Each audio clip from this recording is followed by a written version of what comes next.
নমস্কার বন্ধুরা, তোমাদের সবাইকে অনেক অনেক স্বাগত জানাই বন্যা রান্না করে। তো আজকে একটা নতুন রেসিপি নিয়ে চলে এসেছি। আর বাঙালি শেষ পাতে যদি একটু টক হয় তাহলে তো আর কোনো কথাই না, টক অথবা চাটনি। তো আজকে আমি করব মাছের টক, সেটা হচ্ছে চেলা মাছের টক। এই দেখো একদম নদীর চেলা মাছ নিয়ে নিয়েছি বন্ধুরা। এই চেলা মাছ দিয়ে পাকা তেঁতুল দিয়ে আজকে টক বানিয়ে দেখাবো। তো অনেকভাবে বানাই, তো আমি আজকে কীভাবে বানাই সেটাই তোমাদের সঙ্গে শেয়ার করব। তো এখন এই মাছগুলো কেটে নেব, তো ঢেলে দেখাই। টক বানাবো তার জন্য কিন্তু আমি এইগুলো মাছ হলেই কিন্তু আমার টক হয়ে যাবে। তো মাছগুলো কেটে নেব।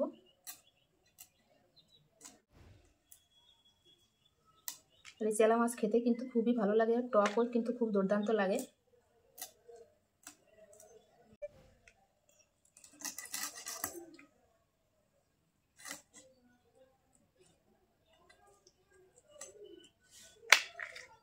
এই মাছগুলোও কিন্তু খেতে খুব ভালো লাগে। তো দেখো এই মাছগুলোর আঁশ কিন্তু ধোয়ার সময় একটু ডলা দিলেই কিন্তু উঠে যাবে। কত বড় বড় চেলা মাছ দেখো, সচরাচর এরকম চেলা মাছ দেখা যায় না।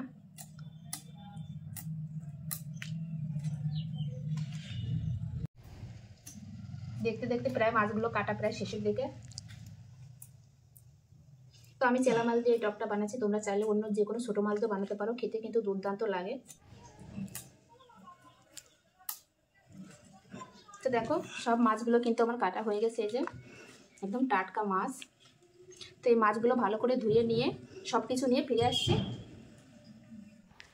মাছগুলো খুব সুন্দর করে ধুয়ে নিয়ে চলে এসেছি। এখন বানাবো হচ্ছে চেলা মাছের টক। তো প্রথমে দিয়ে দেবো হচ্ছে লবণ, আর দিয়ে দেবো হলুদ গুঁড়ো, দিয়ে মাছগুলো সুন্দর করে মেখে নেব। এদিকে দেখো আমি পাকা তেঁতুল নিয়ে নিয়েছি। পাকা তেঁতুল কিন্তু আমি কিছুক্ষণ আগে ভিজিয়ে রেখেছিলাম, তাহলে কিন্তু টকটা বানাতে ভালো হবে। এর কাঠটা বের করে নেবো আমি এখন। আগে মাছগুলো ভেজে নিই। কড়াই বসিয়ে দিয়েছি, কড়াই গরম হয়ে গেছে। এখন মাছ ভাজার জন্য দিয়ে দেবো সর্ষের তেল। তেল খুব ভালোভাবে গরম হয়ে গেছে, এখন মাছগুলো দিয়ে দেবো।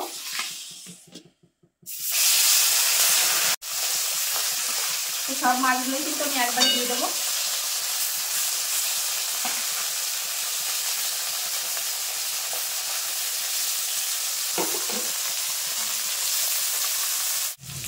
তো তেঁতুলটা ভিজিয়ে রেখেছিলাম, এখন আমি তেঁতুলের কাঠ বের করে নেবো এরকম চটকে।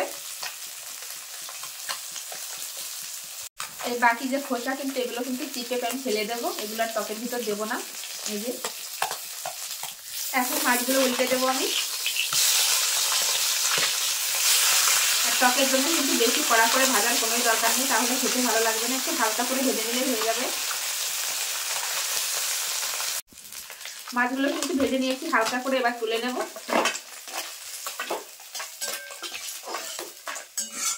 ওই তেলের ভিতর কিন্তু আমি টকের জন্য ফোড়ন করে নেবো। ফোড়নে দিয়ে দেবো হচ্ছে 5 ফোড়ন আর শুকনো লঙ্কা।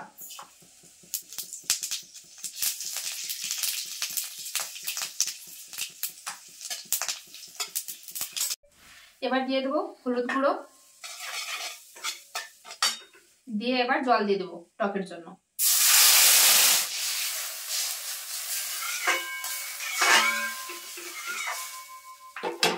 ঝোল খুব ভালোভাবে ফুটে গেছে, এবার দিয়ে দেবো ভেজে রাখা মাছ। এবার দিয়ে দেবো যে তেঁতুলের কাঠটা বের করে রেখেছিলাম সেটাই দিয়ে দেবো। আমি কিন্তু টকে একটু ঝোলটা বেশি দিয়েছি, কারণ আমাদের বাড়িতে কিন্তু ঝোল খেতে বেশি করে ভালো লাগে, তার জন্য ঝোল তোমরা চাইলে এখানে কমিয়েও দিতে পারো। ঝোল খুব ভালোভাবে ফুটে গেছে, এবার দিয়ে দেবো স্বাদ অনুযায়ী লবণ, আর দিয়ে দেবো সামান্য পরিমাণে একটু চিনি। তোমরা চাইলে এটা নাও দিতে পারো, তবে চিনিটা দিলে খেতে খুব ভালো লাগে। পাকা তেঁতুল দিয়ে কিন্তু চেলা মাছের টক একদম রেডি বন্ধুরা। তো এখন আমি গ্যাস বন্ধ করে দিয়ে ঢেলে নেব। এরকম টক হলে বাঙালির শেষ পাতে আর কিছুই লাগে না বন্ধুরা। বাঙালির শেষ পাতে কিন্তু একটু টক বা চাটনি এটা চাই। তো এরকম যদি টক থাকে তাহলে আর কোনো কথাই হবে না। আবার এই চেলা মাছ দিয়ে পাকা তেঁতুল দিয়ে টকের রেসিপিটা কেমন লাগলো অবশ্যই কমেন্টে জানাবে বন্ধুরা। ভালো লাগলে অবশ্যই লাইক কমেন্ট শেয়ার করবে, চ্যানেলটি সাবস্ক্রাইব করবে। এরকম নিত্য নতুন ভিডিও দেখার জন্য অবশ্যই বন্যা রান্নাঘর চ্যানেলটি সাবস্ক্রাইব করতে হবে বন্ধুরা। তো সবাই ভালো থেকো, সুস্থ থেকো। আবার ফিরে আসছি নতুন কোনো রেসিপির সঙ্গে। দেখতে কেমন হয়েছে একটু বলবে।